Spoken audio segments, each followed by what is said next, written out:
Good afternoon, everyone, and welcome to IAS Thursdays. We are so pleased to welcome Deva R. and Sun Yung Shin for today's event, The Politics of Futurity. My name is Bianca Castellanos, and I'm the director for the Institute for Advanced Study. We'll do our best to offer descriptions of what you might see on your screen today, and that includes me. I'm a brown-skinned woman with dark hair, wearing glasses with black frames and a green sweater. IAS Thursdays is a regular event series that brings a wide range of ideas, conversations, and viewpoints to the heart of the University of Minnesota, and is designed for scholars from all walks of life.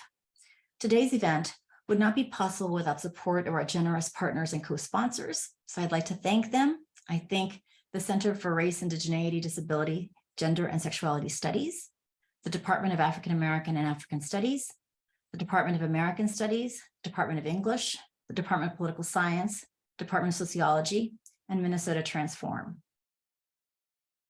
I'd like to begin by acknowledging that I'm speaking from the ancestral and contemporary lands of Dakota people. Land acknowledgements are just a beginning for respectfully recognizing Dakota people's history on this land and their sovereignty. The IAS is actively revising our statement to concretely outline our commitment to working with tribal nations, to affirm tribal sovereignty, reckon with a painful past, and counter historical and contemporary injustices.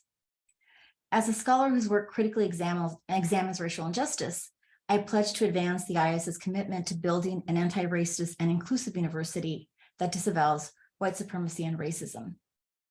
At the IAS, we see the work of supporting communities of color as inseparable from supporting our Indigenous relatives and colleagues. Toward that end, it's important to acknowledge and denounce historic and contemporary forms of racial injustice in the city where we work, as well as many of us who live here. So I begin by standing in solidarity with the families of George Floyd, Dante Wright, Jamar Clark, and Philando Castile, whose loved ones have been killed by police violence in Minnesota. One of the IAS's priorities in the years to come will be to substantively engage with and support research on racial justice. We are committing to working alongside our relatives to dismantle the systems that seek to do harm, to sharing power, and to building a just university together. Before we get further into the program, I want to offer a few technical instructions for our audience members. All IAS Thursdays, including this one, offer professional captioning. We recommend that online attendees view captions by clicking the stream text link shared via the chat. We will have time for audience questions at the end of the event. If you have questions for our speakers at any time during today's presentation, you can enter them through Zoom's Q&A feature, which is located in the bottom Zoom menu bar if you're on a desktop computer, or on the top right menu if you're on a mobile device. You can submit your questions anonymously, or you can add your name. Please know that in order to respond to as many questions as possible, we may occasionally combine related questions. And I'd like to also share two brief announcements for today. We hope that you will join us next week for our final event of the semester on Thursday, December 8th, which will also be online only. We will be celebrating the launch of the fall 2022 issue of our Journal of Public Scholarship, Open Rivers, Water, Place, and Community, themed Women in Water Confrontation. Contributors from this issue, along with community partners, will also discuss their narrative-centered responses to floods and social upheaval, and will share how these practices are central to a feminist response to critical climate justice. We also hope that you will take a look at the books authored by today's guest, and you can check the chat for the links for those books. Deva Woodley's book, Reckoning Black Lives Matter and the Democratic Necessity of Social Movements, formed the initial inspiration for today's event. The poems in Sun Yung Shin's newest collection, The Wet Hacks, have been called both mystical and mythical, and incorporate sources ranging from Christopher Columbus's journals to her own archival immigration documents to examine questions of grievability, violence, and responsibility. If you haven't read A Good Time for the Truth, Race in Minnesota, edited by Sun Yung, this is an invaluable text for all of us to have and to learn from. Lastly, today's speakers wanted to make sure we shared word of one more book. We Are Meant to Rise, Voices for Justice from Minneapolis to the World, edited by Carolyn Holbrook and David Murrah, and published just this past year by the University of Minnesota Press. It's now my pleasure to introduce today's two guests. Deva R. Woodley is an associate professor of politics at the New School. She's the author of Reckoning, Black Lives Matter and the Democratic Necessity of Social Movements, and The Politics of Common Sense, how social movements use public discourse to change politics and win acceptance. Her work focuses on the impacts of public discourse on the political understandings of social and economic issues, as well as how these common understandings change democratic practice and public policy. She centers the perspective of ordinary citizens and political challengers with an eye toward how the demos impacts political action and shapes political possibilities. Sun Yung Shin was born in Seoul, Korea, and was raised in the Chicago area. She's a poet, writer, and cultural worker. Shin is the author of numerous poetry collections, most recently The Wet Hex and Unbearable Splendor, which was a finalist for the 2017 PEN USA Literary Award for Poetry and winner of the 2016 Minnesota Book Award for Poetry. She's a co-editor of Outsiders Within, writing on transracial adoption, and is the editor of What We Hunger For, Refugee and Immigrant Stories on Food and Family, as well as the book that I mentioned earlier, A Good Time for the Truth, Race in Minnesota.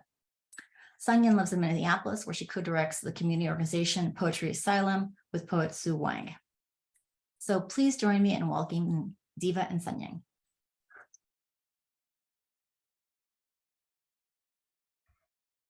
Thank you so much. Yes, hello, thank you.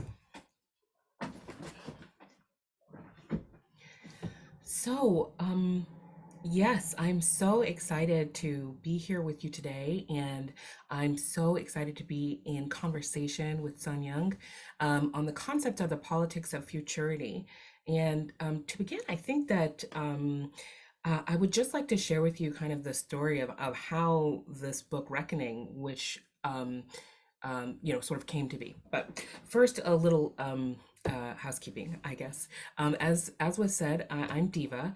I am a Black woman wearing glasses with locks, and I am a associate professor of politics at the New School. This particular work, Reckoning, was actually quite a challenge for me to write, even though I am a person who specializes in thinking about social movements and their impact on democratic politics. I really felt that I wasn't quite ready to understand the full scope of what this movement was doing. And I only found that when I began to not only sort of be involved in the movement, but more importantly, when I began to interview other folks who were involved at multiple different levels. I was inspired and impressed by the comprehensive sort of thinking that was going on amongst people in movement, and the kind of quick book that I thought that I was going to write about the novel kind of organizational structure of the movement turned into a much more in-depth look that tried to think about the political philosophy of the movement in the context of our need for 21st century philosophies that break from 20th century ways of thinking. And also about what it means to imagine democracy for a new era, for an epoch that exceeds, that goes beyond liberalism and even the socialism of the 20th centuries. So it became a real kind of meditation for me at the same time that I really tried to put empirical qualitative data at the center of the book. I should say that I began writing this book by accident. This was not a book that I planned to write. I had a totally different second project planned on economic discourse that I still hope to write. But as I was doing research for that book, which is called What We Talk About When We Talk About the Economy, the proliferation of images of police and vigilantes harassing and killing Black people started to explode all over the internet, all over our social media feeds. And in response to that explosion of images, there was of course, as we all remember, a kind of consolidation of, or an impetus for people to get into the streets and uprisings that were punctuated, of course, in Ferguson, Missouri, but really that were taking place all over the country. But what I found particularly interesting was the way that meaning making was happening online around these movements and in real life too, right? As people were talking to each other. But people were talking about this in a different way than I had witnessed before. And they were bringing concepts into political discussion that were sort of catching on with a wider audience. And just in the sort of name of the movement, what it came to be known as Black Lives Matter, there was a different kind of argument that was being made than I think had been made by the 20th century civil rights movement, which was a very sort of solidly liberal rights-based kind of set of claims that then evolved into more radical claims by the Black Power movement that were more kind of based in materialist recognition of materialist realities and had more of a connection with socialist ideologies, but also internationalist inflections. But even so, these claims were claims that were not based on a kind of singular enunciation of a socio-ontological claim, just that we matter, right? Just that we matter. And that is the basis of all of the political claims that we are going to then make. That is the basis, that is the standing that we are going to use to demand the transformation of the polity and the society. And I found that absolutely fascinating. So I started writing about this both conceptually and organizationally, short pieces at first. And I remember I was at a talk, giving a kind of talk on one of these sort of short pieces that was about the place of social movements and democracy and how we undervalue social movements, and that actually social movements are requisite for democracy. They're not only sort of bugs, they're features, right? They're the thing that allows democracy to remain itself insofar as it does. And one of the questioners from the audience said, "This is really interesting. So when is the book coming out?" And I said, "I'm not writing I don't know." So that is really the sort of genesis of this project. It was a project that I embarked on because I'm a scholar of social movement, but also because the movement made me a witness. And I felt that this was the work that I should do and that I was capable of doing that would best serve the cause of moving us into a 21st century where we can actually build something like a flourishing world.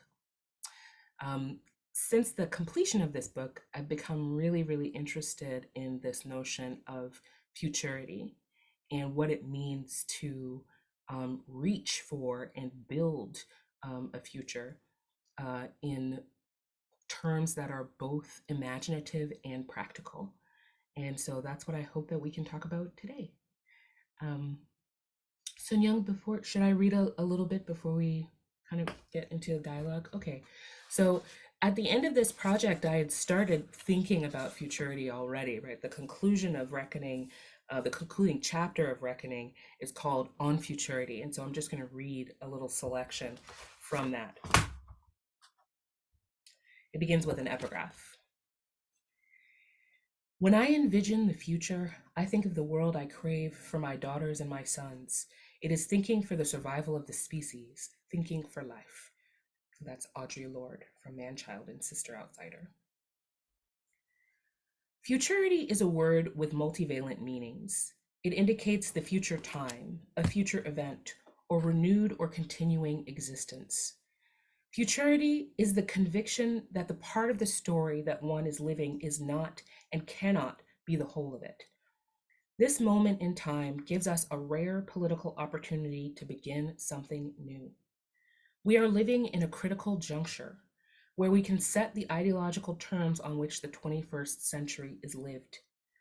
This moment provides a template of principles and ideas to overturn the 20th century paradigms of what constitutes proper and reasonable ways to arrange our political, social, and economic lives.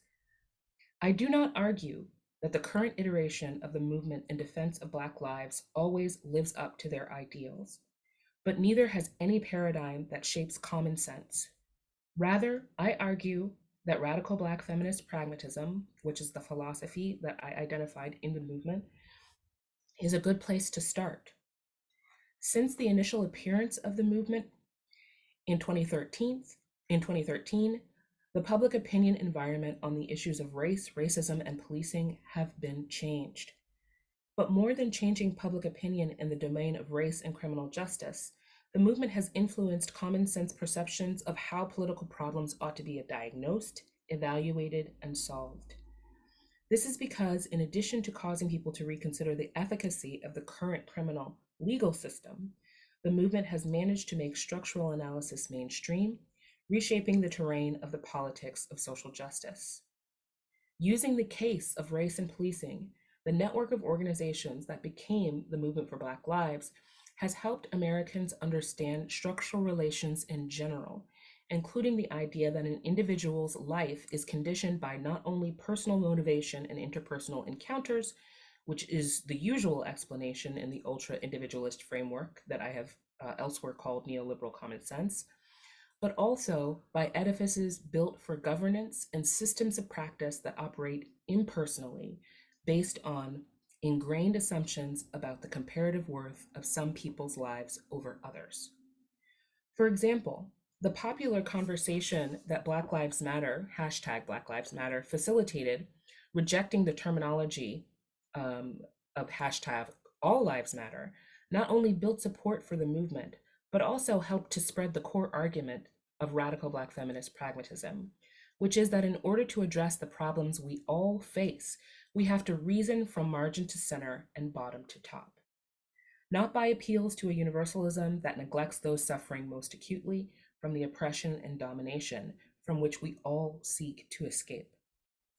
In addition, despite the hand-wringing of a chorus of public intellectuals declaiming the dangers of identity politics, the movement has been connecting the dots between racial, gender, and economic justice, making very plain that there are no dichotomous hierarchies, but only a series of intersections. This is because radical Black feminist pragmatism and its most unique element, the politics of care, demands that we attend to the conditions preventing flourishing in people's lived experience.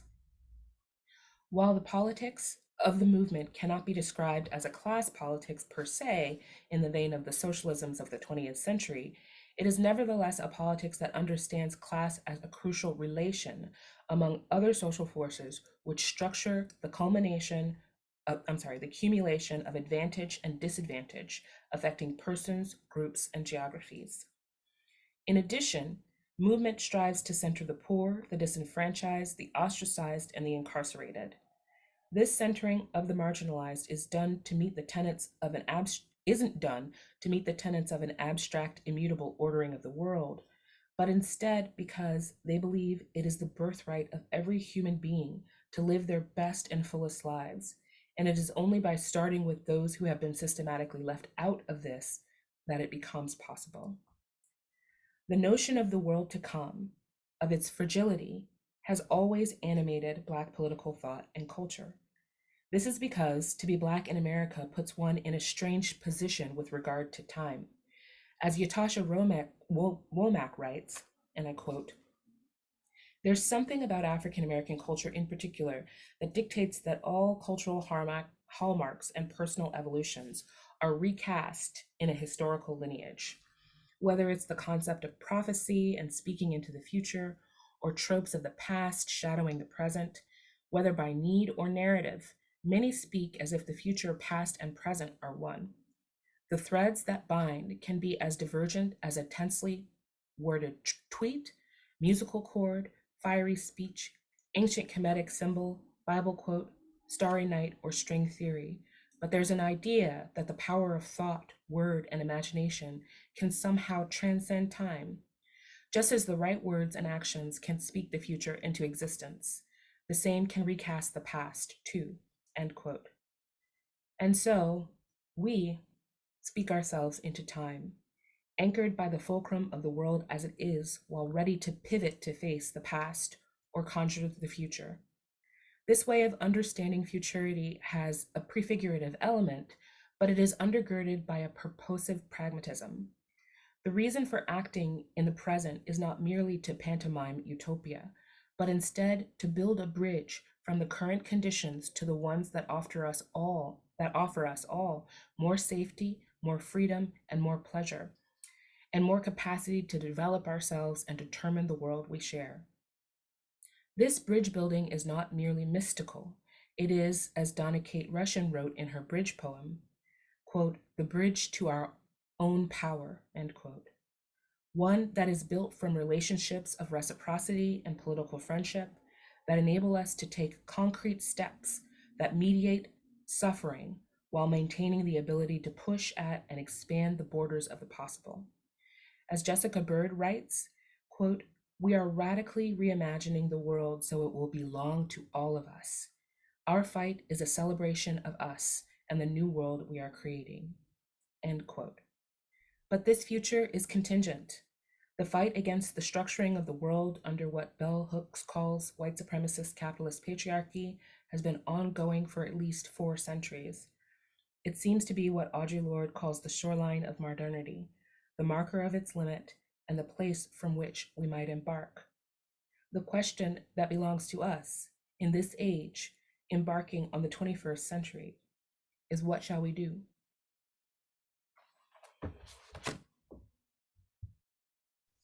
Thank you so much, Deva. I'm so honored to participate in this conversation. Thanks to everyone who's here. Thank you to IAS and especially Abby Travis for image description. I'm Sun Yung Shin. I'm a Korean person with long black hair and a grown out side shave. I've got so many questions for Deva, but I'm also very excited to hear to witness the discussion that's going to come with audience in a little bit. So I thought I'm looking at my electronic version of the book and the notes, and it's many pages. I mean, everyone has to read this book. I learned so much. It really helped me think through the last 10 or so years in America.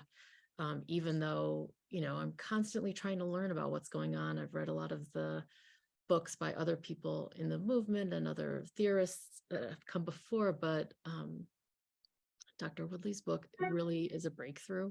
So I'm very excited. I was wondering if you would start by explaining or talking more about your theorizing of radical Black pragmatist feminism, and maybe a little bit about its roots and how your understanding of how it evolved into this moment. Sure, yes, thank you.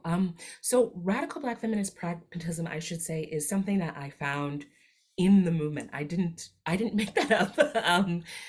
As I was doing interviews and in movement spaces, what I found is that people kept telling me similar things, meaning that I would ask my sort of set of interview questions and ask people how they came to the movement, what they thought about what they were doing, what they thought Black Lives Matter meant, and what it was that their organization was trying to do. And people would not only sort of answer those questions at the sort of top line level, right? Just give me an answer to those questions. But they kept enunciating a very similar philosophy that I thought was quite coherent. And so I thought, I need to write this down.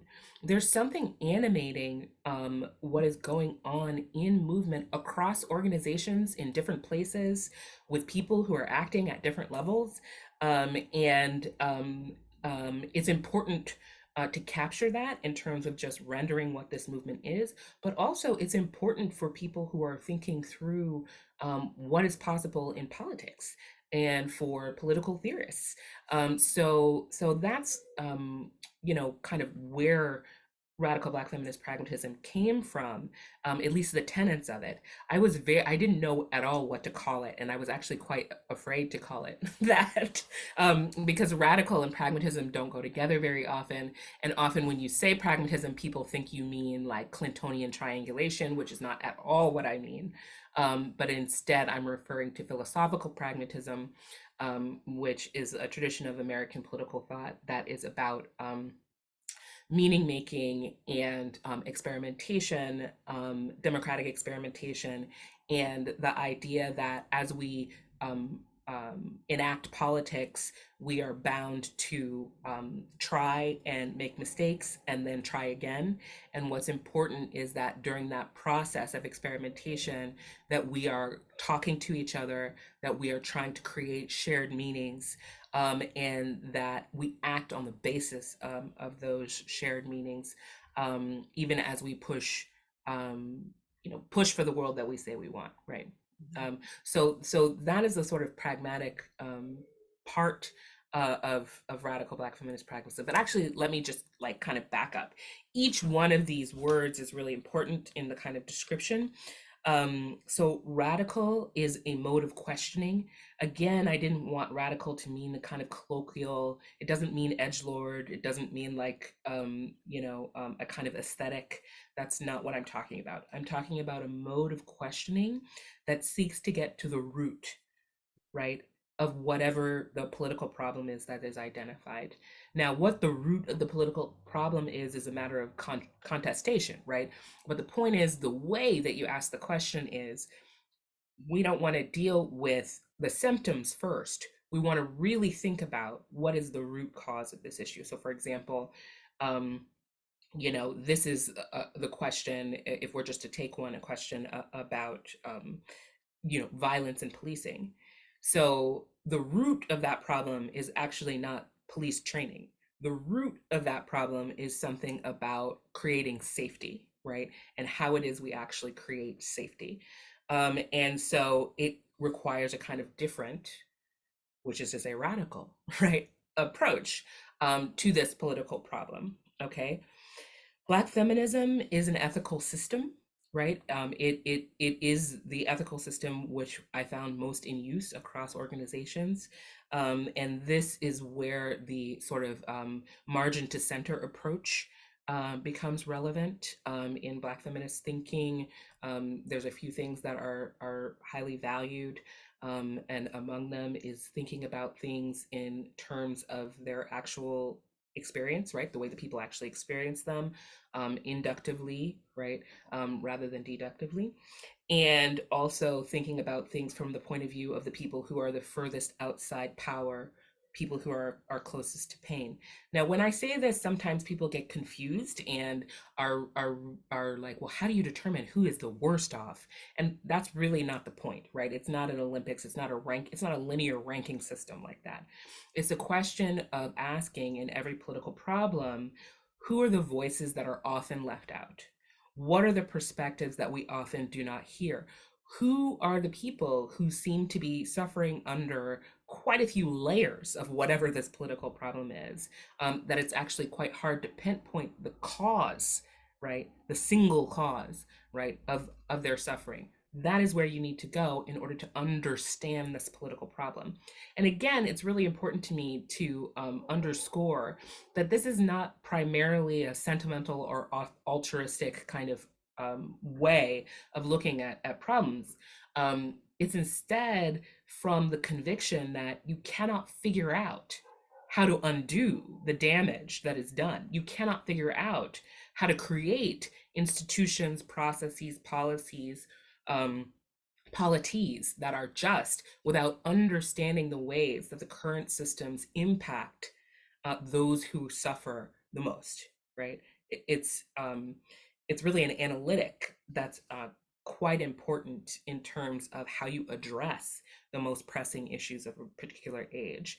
And I think that it's one that's quite apt, considering that here we are entering the third decade of the 21st century, dealing really, really vigorously with every single defining problem of the 20th century. So, I mean, I just want to underline and underscore that, okay? is that one of the things that it's really important, I think, for us as scholars, for intellectuals of whatever sort, whether you're located inside or outside of the academy, to really emphasize and grapple with, to those who are kind of skeptical of trying to exceed the boundaries of the political philosophies and actions that we have already taken, is that if we limit ourselves to the political perspectives, policies, activities that characterized the 20th century, then we will remain stuck, because we did not transcend that century's issues. We're dealing very concretely with every bit of it, right? And so then the question is, what do we do differently now? How can we approach things in a different way? And radical Black feminist pragmatism offers us a path, right? It may not be the only path, but it is a path, and we should all be seeking paths that take us to a different place, right? Than we find ourselves in, right? Okay, then I said already about pragmatism is a mode of judgment that guides action, and it is one that privileges meaning making and democratic experimentation.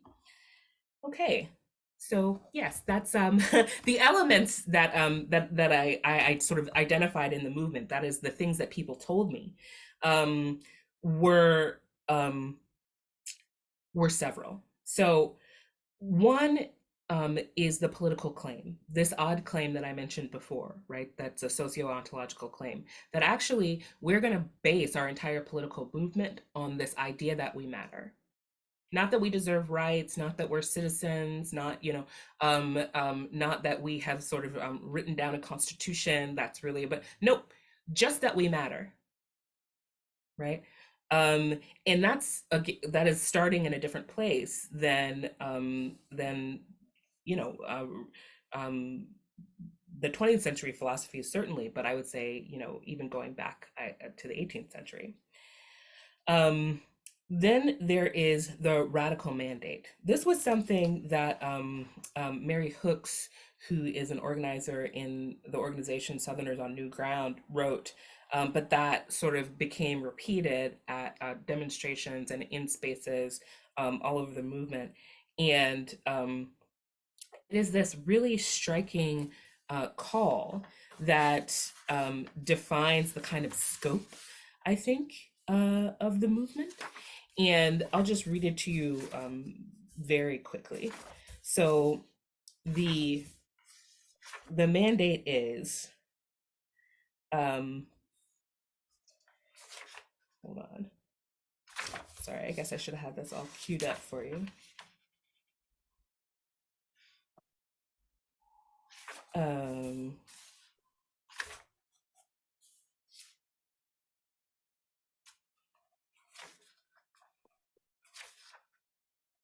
Okay, the mandate is, the mandate of Black people in this time is to avenge the suffering of our ancestors, to earn the respect of future generations, and to be willing to be transformed in the service of the work.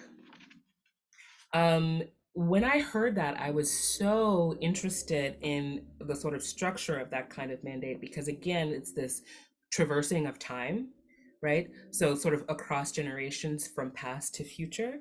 But then it also centers this work that's not only a kind of a work of a pragmatic work in this moment, which it includes, but also the claim that that work is transformational, right?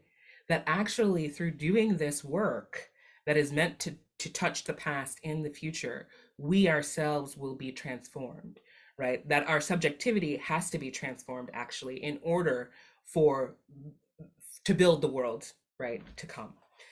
So I just found that really theoretically rich, and I thought that it was a basis that I could see across many different kinds of forms of organizing and action in the movement.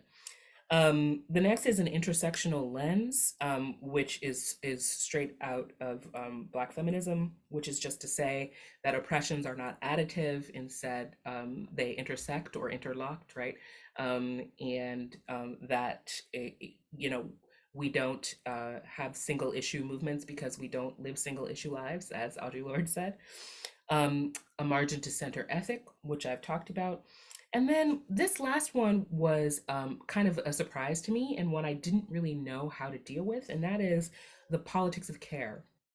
And this politics of care, again, as I encountered it, I wasn't quite sure how to understand it because, you know, um, myself, I don't know, I'm very analytical. I'm not that uh, I had never thought about before what it would mean to build a politics on the notion that we are all, beings, right? Creatures who um, spend our lives requiring and giving care in different sort of measures, and that this is a sort of fundamental reality of human existence. And so, if that's a fundamental reality of human existence, then what does it mean to think about politics through that lens, right? And so, you know, that's the way that people were sort of like talking about care and describing care to me. Not only care for the self, right? The famous sort of self-care, which has then been adopted and mutated in a variety of different ways, but also care for community and care for others. Is that this is a fundamental aspect of being human that has been almost entirely ignored by our political philosophies and our practice of politics, period, right, in the modern era. Indeed, sentiment was defined out, right, of politics. Like that was supposed to be the sort of advance of humanity, right, the advance of man, and also the masculinization of humanity. But anyway, this sort of imaginary of the intellect that is divorced from body and soul. And this movement was really insistent that that is absolutely not a thing that can happen. And it makes our politics unrealistic and inherently unjust. What does it mean to think about the whole human being in community and caring for that whole human being in community? How does that change what we think politics is and does? And thinking about that as a practical matter, I think really changes what we think politics consists in and what is possible and necessary in it. So, yes, so for me, these are the elements that I observed in movement that I thought were actually incredibly important and inspiring, not only because because the movement itself was inspiring, but also because it made me think this is a new and fresh way of looking at what it is we're meant to do in the world together, not just through a kind of abstract notion of justice, but in defining what politics is and what we owe each other and what is possible and what we can build together in a totally different way. That to me wasn't utopian, didn't seem utopian, but instead seemed imaginative and practical at the same time. Mhm. Thank you so much for that. I want to ask you about something on page 209. But I also realized I forgot one of my responsibilities was to say a little bit about something about where I'm coming from and um, establish a little why I'm in this conversation. But I like to share that I was born in the Third Republic of South Korea, um, and under a military dictatorship, the military dictatorship of Park Chung-hee, who had declared himself president for life. He ruled until from 61 as a military strongman until 79 as the president, until he was assassinated. I mean, but even going back before, so I've always been fascinated with authoritarianism, and these transitions, these very painfully won transitions to quote unquote, procedural democracy or constitutional democracy, Mhm. right, which has been valorized as the terminus of human civilization, right, by our Western modes of thought. But even before that, in terms of like um the, politics disposability or just who matters, this is where my origins dovetail with race in America, because I'm a Korean adoptee, one of 200,000 globally, and the first adoptees right, in the mid 50s were children of American GIs and Korean women. They're mixed race. They became outcasts from Korean society. Most were abandoned by their Black and white American fathers. The US government disavowed them. They were stateless children because if you were a child of a Korean woman citizen at the time, but your father was not a Korean citizen, you did not inherit. You inherited her, social death, basically. And so that's why I'm here in this country still, even though it was 20 years after the end of active cessations of the ongoing Korean Civil War, the US occupation and just racialization of, subjects of the state. And so I wonder if you would talk about, my poetries are really about, I often say, like, I write for abandoned children, or I write for, the missing and abandoned girls and women, globally and as a global condition. I'm so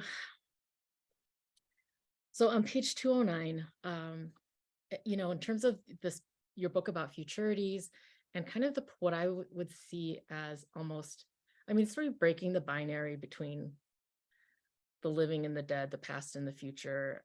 It seems to me much more about porousness. It is definitely about intergenerationality, ancestry, like a re-uptaking of just, a continuity of the work too. So I'm really interested in this, the break from the 20th century politics. And on page 209, you write about, you talk about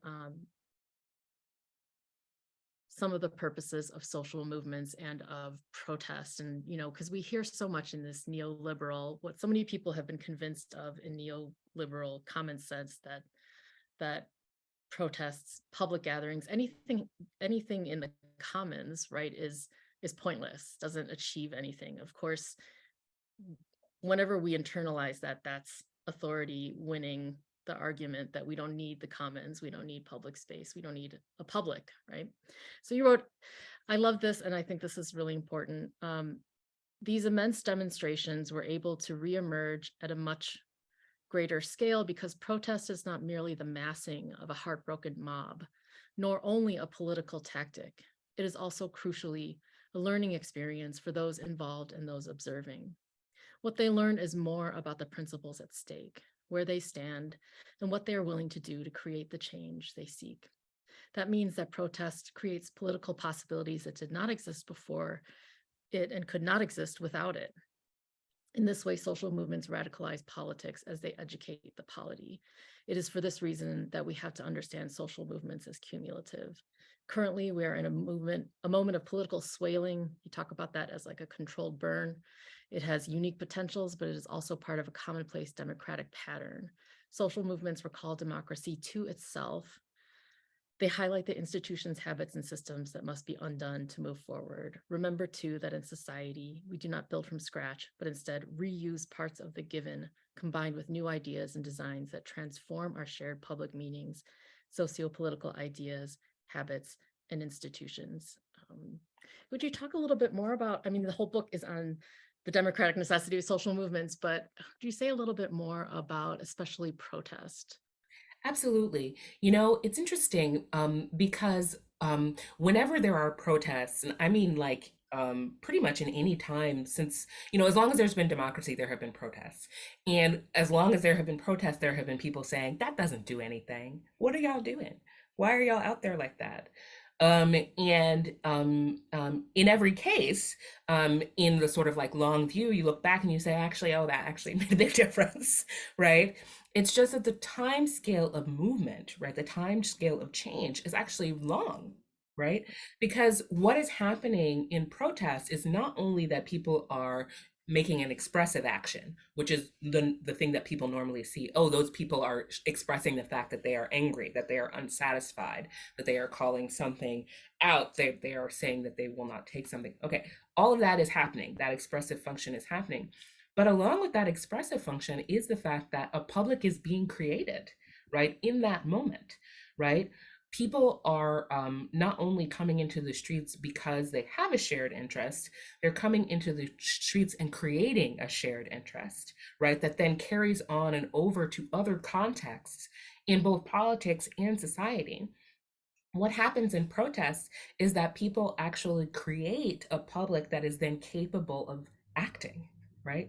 Of thinking and acting. Now, this doesn't happen in sort of lockstep. You don't create a Borg. Instead, because we are, people who are in communication with one another, those experiences connect us to others, both interpersonally and in the way of identity, right? Of understanding ourselves as the people who went there to do this thing, right?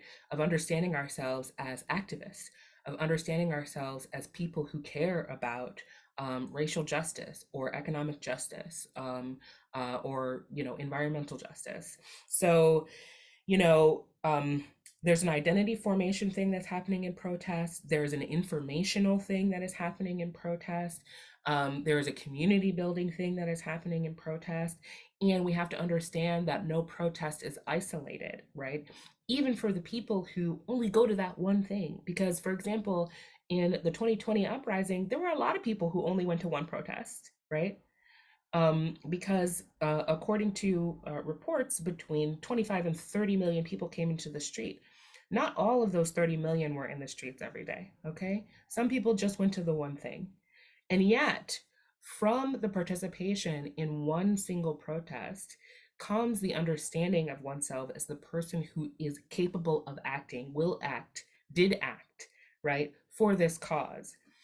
Your interest in that cause remains, your sort of policy, I'm sorry, like your political attitude formation around that cause remains, and your capability of acting further in different ways around that remain, okay? Not to mention the actual organization building that happens because protests happen. Now, organizers will tell you that that is certainly not a one-to-one correspondence, and there are many fewer people who join organizations than go to protest. But at the same time, protest is still a key way that organizations do get built and grow and sustain. In addition to that, it creates salience of the issue among the broader public that never came to the protest, right? It makes it so that the issue that people protest about, especially if there are many protests over a period of time, becomes a politically salient issue that no matter how people feel about it, whether they're with the protesters or against the protesters or somewhere in between, everybody agrees that, okay, this is a political problem to be solved. This is something that must be on the political agenda. We have to continue talking about that. And as long as that's the case, right, in a polity, then that creates an opportunity, right, for people who are seeking change, right, for the people who did gather in the streets and the organizations that come to do the work of representing that cause politically. In addition, protests can feed into many different kinds of politics, both a kind of radical politics that can push the boundaries of what we think of as politically possible and desirable in different kinds of organizational formations, and the more kind of more mundane procedural democratic politics. And indeed, the 2020 uprisings have done both, right? But it's not only that, but that protests come in cycles. And when you have uprisings that are large and sustained, it tends to create uprisings on other topics in other fields, right? Both because the actors who are in the protests have more than one issue of concern, and so there'll be overlap in actual people, but also because it's a process of political education and radicalization that means that once you see or have participated in or have thought about a large scale mass protest, especially as it takes place over time on racial justice, you're more open to thinking about and talking about militant action in, for example, economic justice.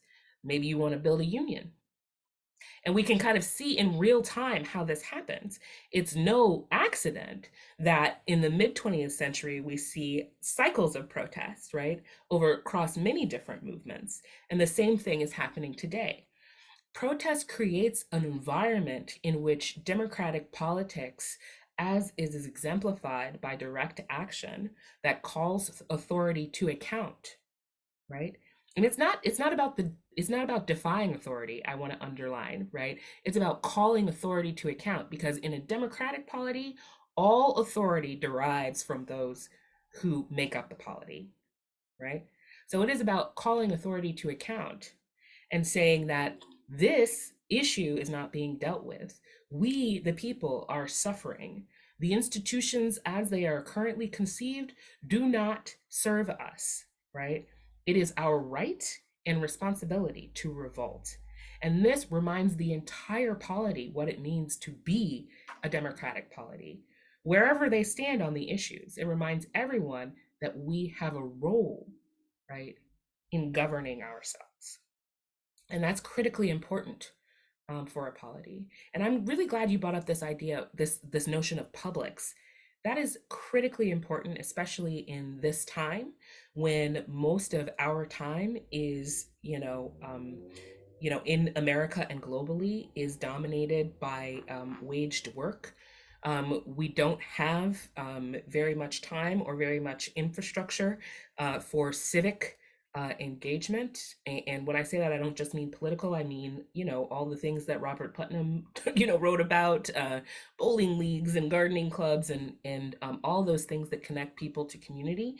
And that is actually quite hurtful for democracies, because it's hard to conceive of yourself as a public if you have no public activities. And indeed, also part of what's happened in the kind of sprawling suburbanization and sort of gutting of the sort of tax systems is that we have fewer and fewer public spaces as well. So it's hard to think of yourself as a public if you never encounter anyone else who you know, right? If there are no norms of relating to one another where we actually engage strangers, okay? These are the things that sort of have happened in American culture at the last part of the 20th century. And they were things that people didn't think about as directly political, but that have had profoundly political effects. And one of the things that we don't think about the 21st century contentious cycle as doing, as actually recapturing and reclaiming what notion and what practices of public that remain. What we have is very much tied to social movements. Thank you so much. There's in 5 minutes, I think we go to, or 7 minutes or so, we go to Q&A. So I think I should invite people to submit their questions and to the Q&A function. But I have one more question, which is about healing justice. And my, one of my experience with healing justice, I've had the pleasure of interviewing Kara Page, and I'm a body work, and I've been studying somatics and vis-a-vis racial healing, for 15 years. And something that I thought about a lot while reading your book is, privatization of all of these spaces, right? And privatization of grief, care, mental health, and how you write about how social scientists sort of stopped studying emotion so that they could kind of legitimate the field of the discipline as a kind of harder political science discipline, but that it's making a comeback, and that it was really important to you to pay attention to the role of emotion.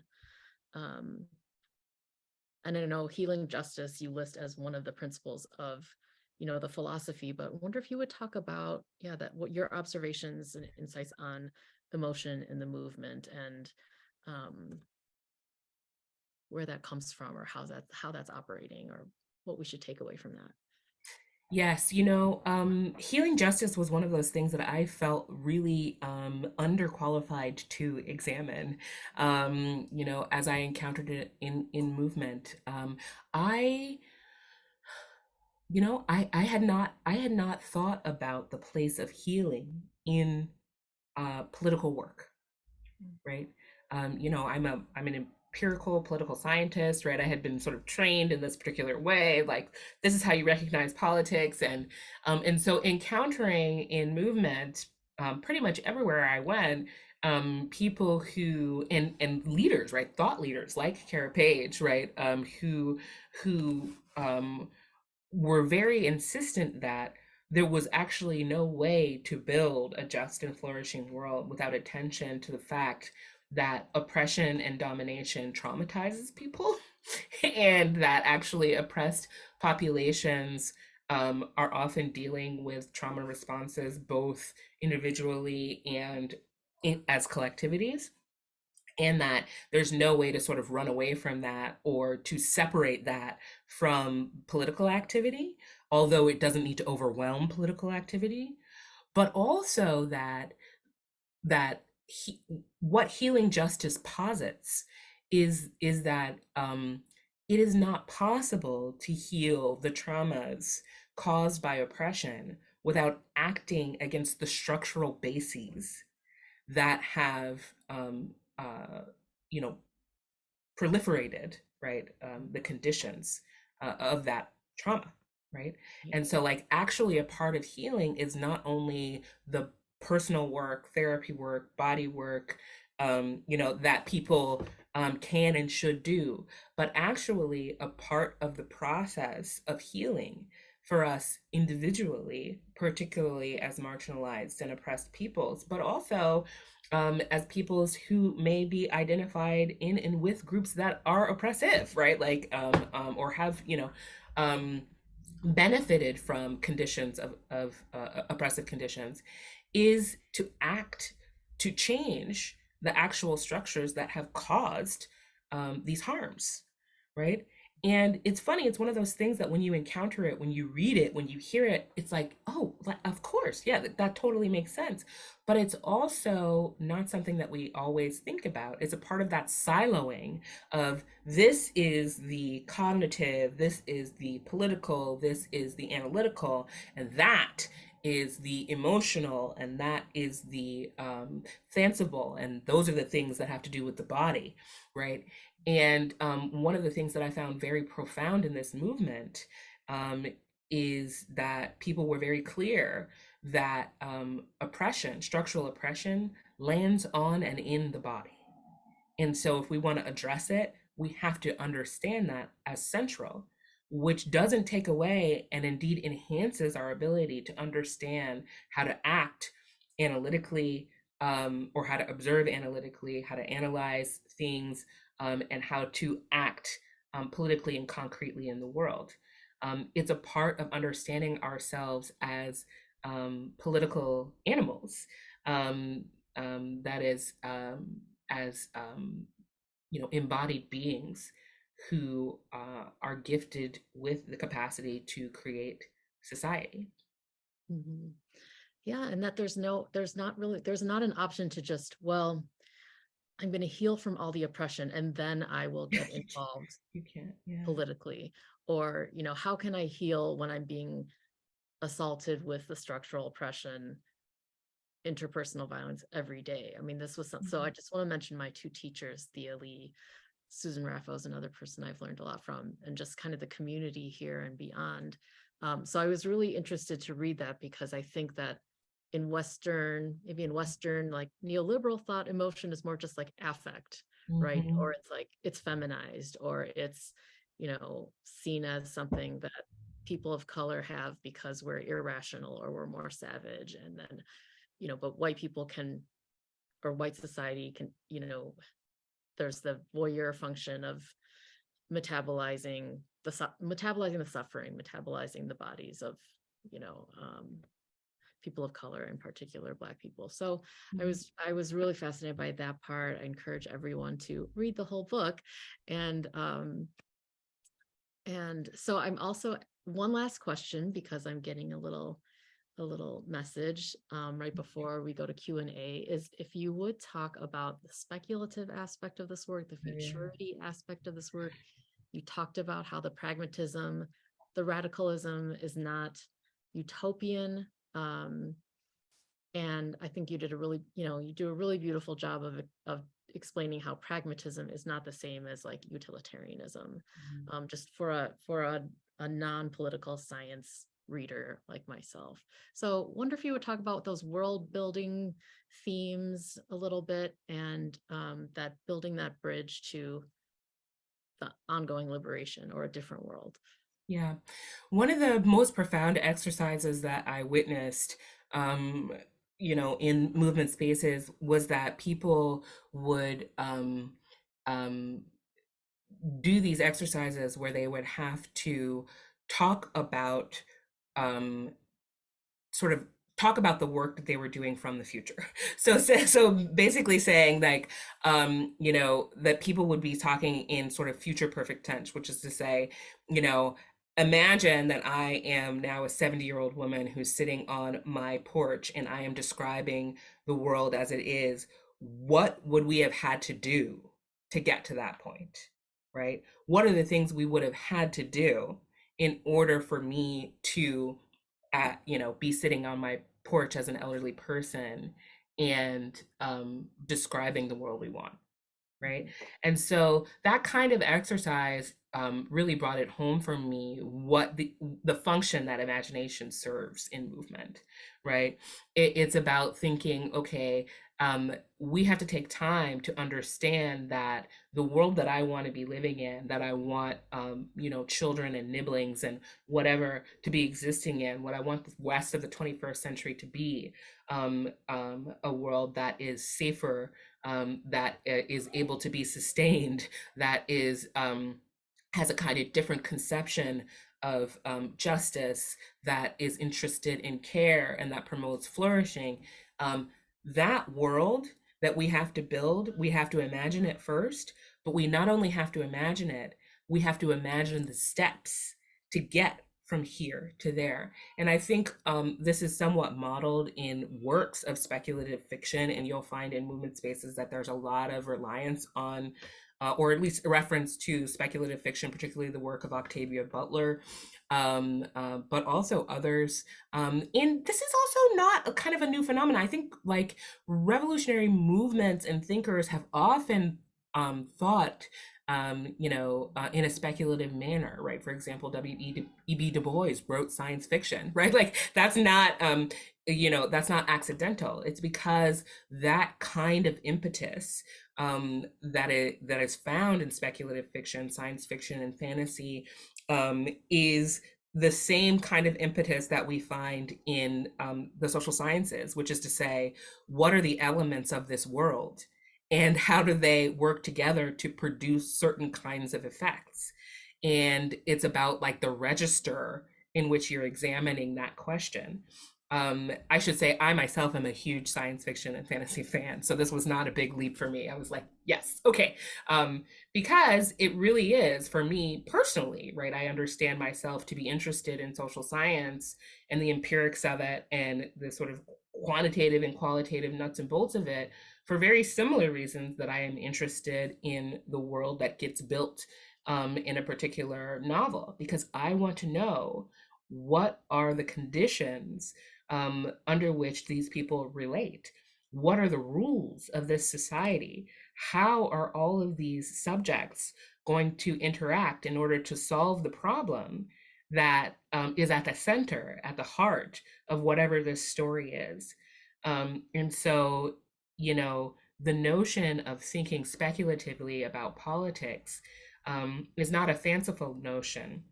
It's a practical notion, but it requires the faculty of the imagination and the willingness to experiment. Right. And to just understand that everything we already have is a construction. You write about how someone you interviewed said they realized they were living in someone else's imagination, and that in that case, it would be possible to live in other types of structures. Of course, yeah.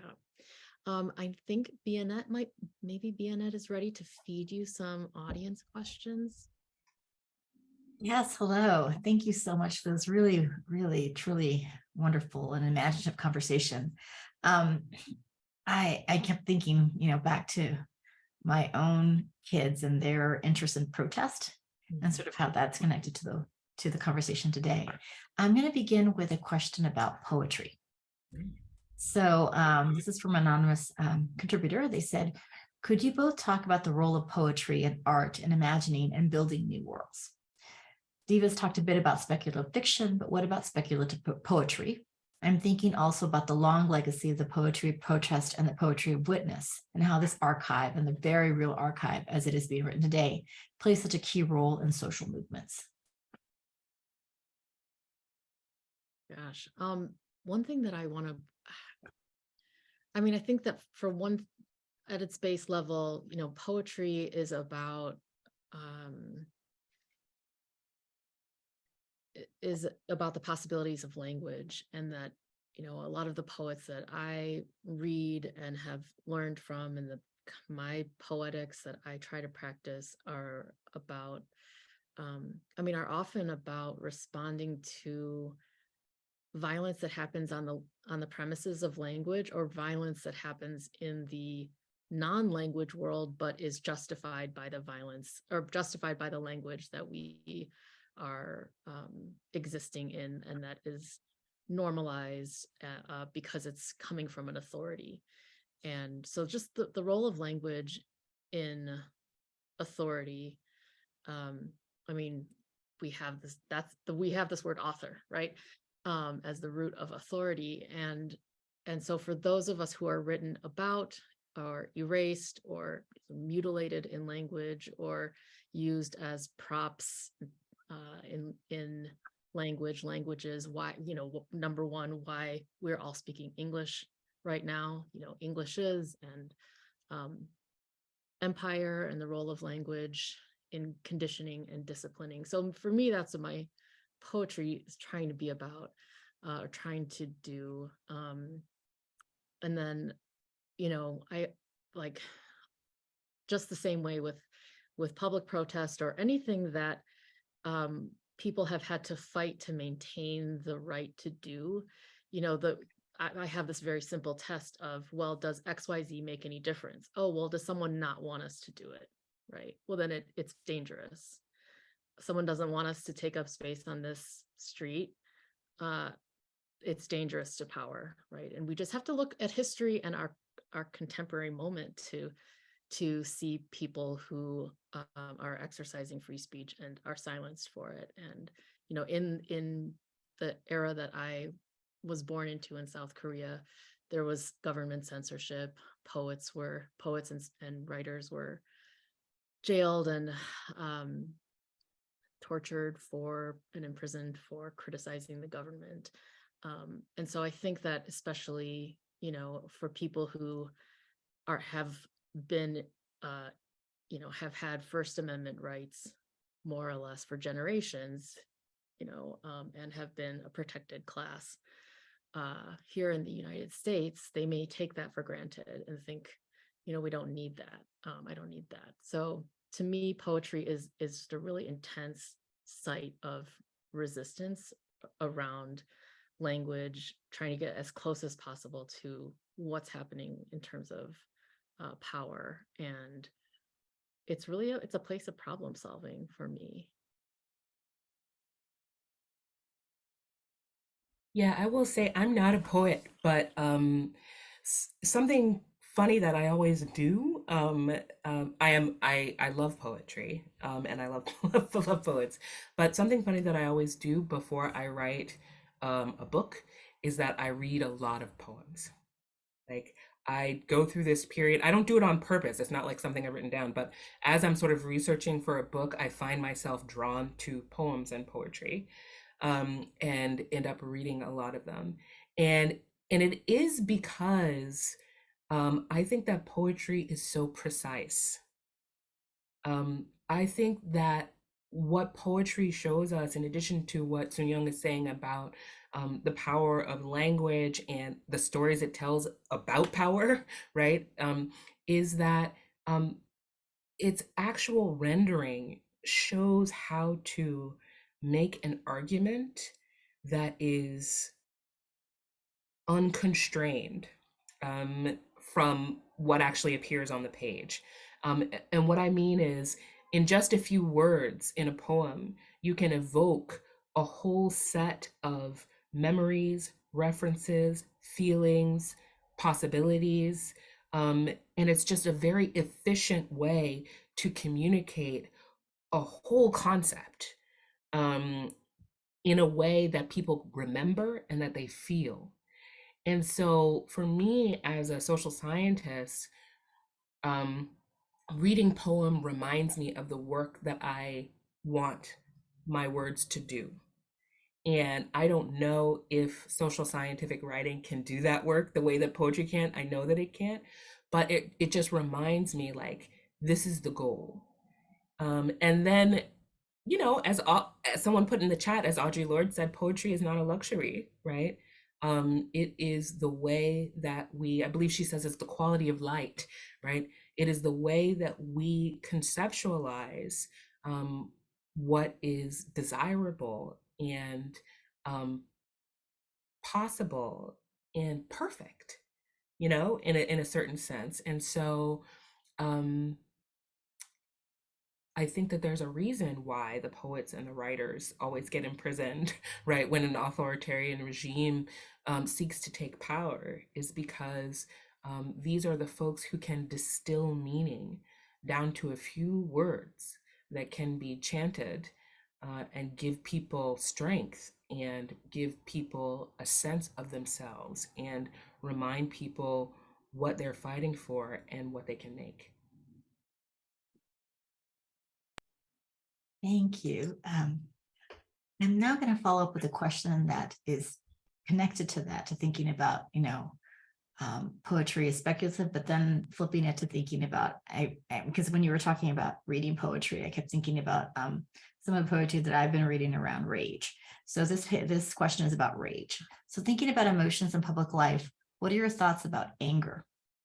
And this is a question from Naomi Sheeman, and she says, I'm thinking about Maisha Sherry's book, The Case for Rage, where she argues for what she calls Lordian rage versus those who see anger as destructive. And I know you discuss this in the book, but can you say something here regarding emotions that might be especially stigmatized? For example, if we think about the trope of the angry Black woman. Yes, I mean, I think I think that rage is hugely productive. You know, so I should say, I should back up. So I would less talk about rage than I would talk about anger. Okay. So Lord's essay is called The Uses of Anger. And I think that anger, we know, is hugely productive, both in sort of political scientific literature, meaning that is an emotion that motivates people to participate more than any other. But also, we know that anger is hugely productive psychologically, right? If you look at the sort of literature in psychology, anger and the conflict that it precipitates actually often has positive effects on people's relationships because it helps to identify problems that have to be solved in order to move forward. So for both of those reasons, I think that anger is incredibly important as a kind of diagnostic, right? This is an issue that's really important that we can't pass over or forget about. And also as a motivator, right? This discomfort, this fire, this disturbance I feel in my body and my mind is something that will motivate me to act. So I think that anger is just pragmatically useful in both of those registers. I think rage, often when I think about rage, I think about rage as something that is that maybe precludes um, um, precludes thoughtfulness in action, although that's not necessarily the case. But I'm not sure that I would say rage as much as anger is what I think is interesting and important for political action. Would you like to add anything, Sun Yung? I think I would just say that thinking about somatics and our listening to our bodies, and that our bodies will have a fight flight response.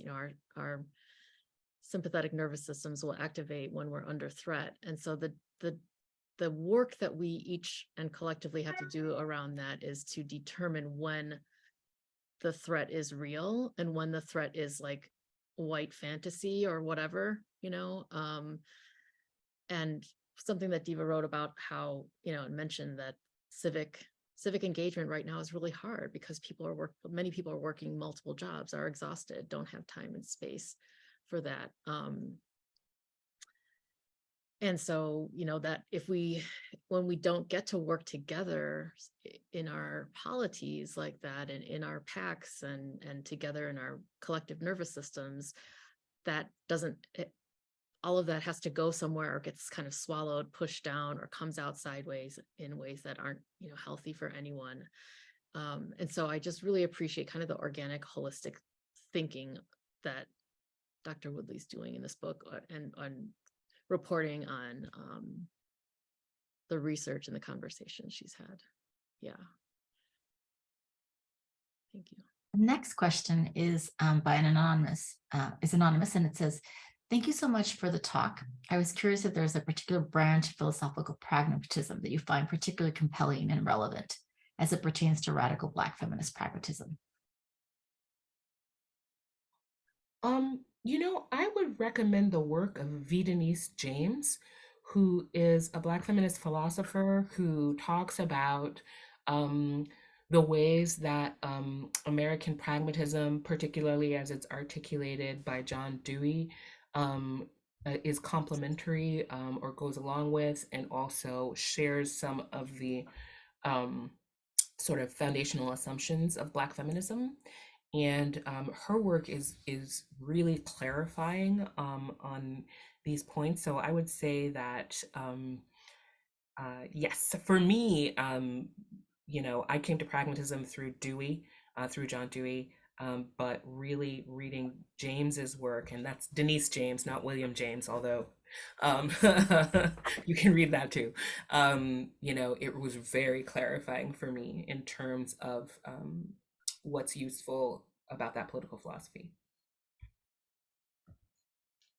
The next question is by Zornitsa Karametkieva, and I hope I didn't mispronounce your name.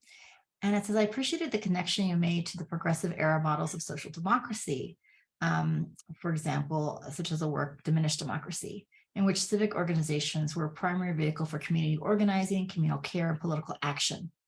The difference between these models and the social movement model seemed to come down to the role of the state, with social movements engaging the state as an interlocutor, while the former carried out many of the functions we now tend to attribute to the state. Hence, social movements can act inadvertently, perhaps, as state builders. Where do you think Black Lives Matter fits within these models? What capacity for governance do they signal?" I think different things are, thank you for the question. I think different things are signaled by different organizations at different sort of moments.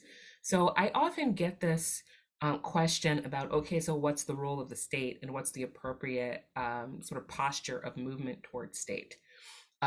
Which is another way of sort of asking, about anarchism, right, in the movement, and I would say that part of what I observed and what I'm arguing is that it's not as centrally important to kind of make dichotomous or binary understandings of this is state building and this is sidelines the state, or the state must be at the center of our action, or the state can't be the center of our action.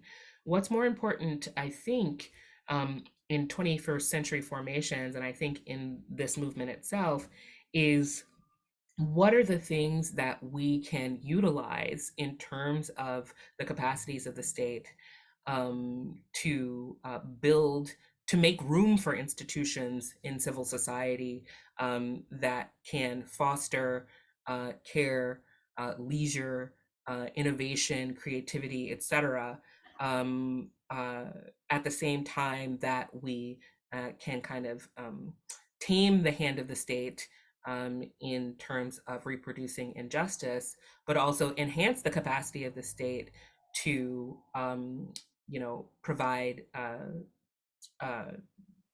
different kinds of sustenance, communicative abilities, transportation abilities, right? So I don't think that the state has to be in the 21st century what it was in the 20th century, and that is part of sort of what's up for grabs is what is the domain of activity that we should have in local communities, across regions, across large spans of land that might be polities or nations, and what is the role of the state in the flourishing world that we want to build. And it might look really different than the 20th century.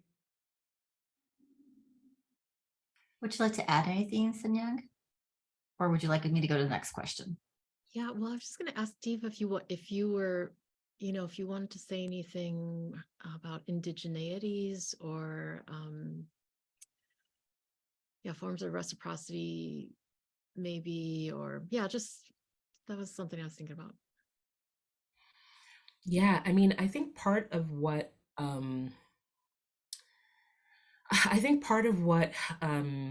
is happening, but also needs to happen more in movement spaces is trying to have and learn and think about dialogues between, particularly in the American context, indigenous movements and Black movements and indigenous philosophies and Black political thought. And some of that has begun to happen, although more often in Canada than here, actually. But in terms of thinking about land and what that means in terms of indigenous experience and Black experiences, right? In the American context, just that is a question that I think is a large one to sort of grapple with. But at the same time, there's this notion of in movement of Black and indigenous, not only alliance, but mutual learning that is sort of critically important to understanding what reciprocity actually it consists in, right? And what flourishing could actually mean and be. So, on this land. That is a conversation I think that is wide open and absolutely needs to continue and deepen.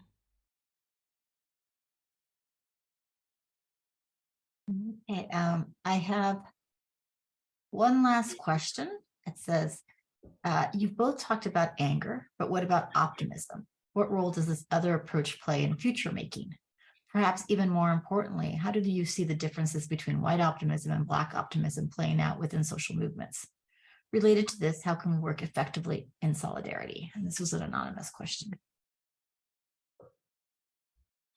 I think that's a really good question.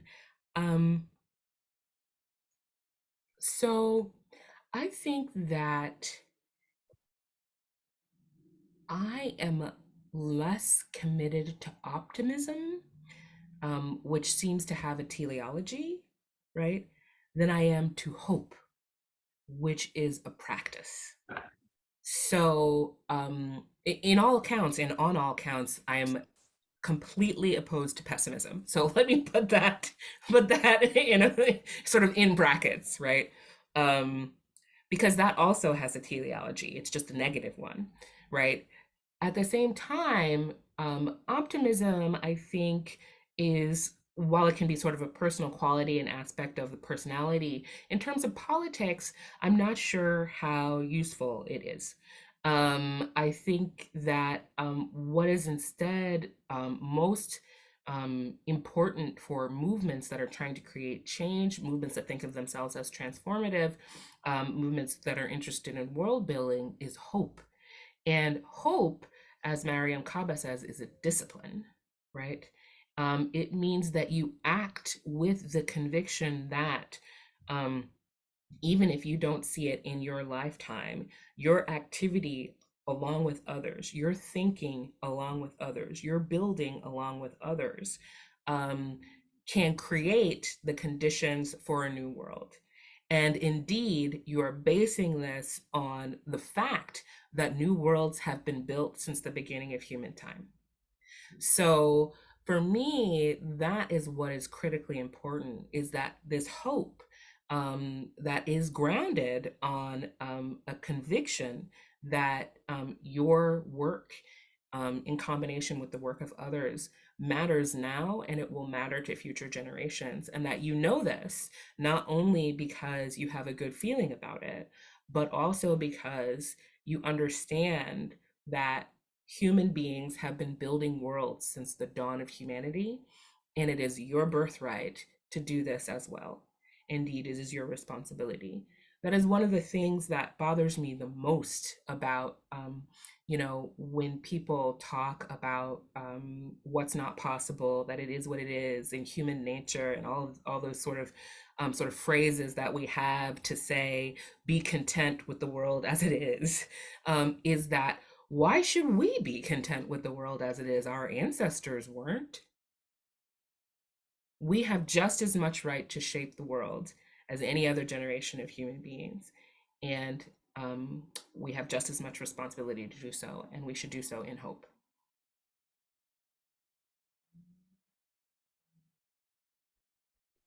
Would you like to add anything, Sun Yung? Sure. I echo all of that. And I mean, for me, it's a form of rebellion because, right, those powers building wealth off of our passivity or off of us as consumers or as wage workers or, so on and so forth, they would like us to have pessimism or passivity, really. And so to me, that's clear evidence that, vitality is about seeing ourselves in this continuity of life. I mean, I have a love affair with bacteria. So starting back from our bacterial roots, this is just what life does. Lifes. And so this is part of what we do. As Deva said, we imagine, we ideate, and we think about the future. And, for me personally, as someone who was deemed, as part of a class of people as unabsorbable into the body politic and of no use as citizens and of more use to be sold to the United States to be part of the domestic US, nuclear family project. That's a profound anti-futurity, right? And I mean, my understanding of Afrofuturism and all kinds of different work is about reclaiming or just claiming that there is future. And that's extremely radical because we are constantly written out of these stories of the future, or we continue to be wallpaper or servants or, what have you. Everyone must read Whiteness in the Literary Imagination by Toni Morrison. And yeah, so to me, I mean, I don't use words necessarily like hope and things like that, but I come back to that Mariam Kaba saying quite a bit. I rewatched Rogue One the other day, and the main character, young woman, says, well, she repeats what another character said, which is rebellions are built on hope. And I said, oh, rebellions are built on women's labor. But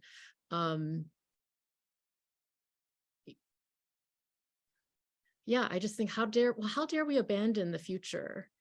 Who are we to abandon future life to the politics of despair? I mean, what a crime. That's how I think about it. On that beautiful note and comment, we are out of time, and I just want to thank you both for this really, really fruitful and inspiring conversation. And, just thank you both for being here. And I thank the audience for being here. So hope you all have a good evening.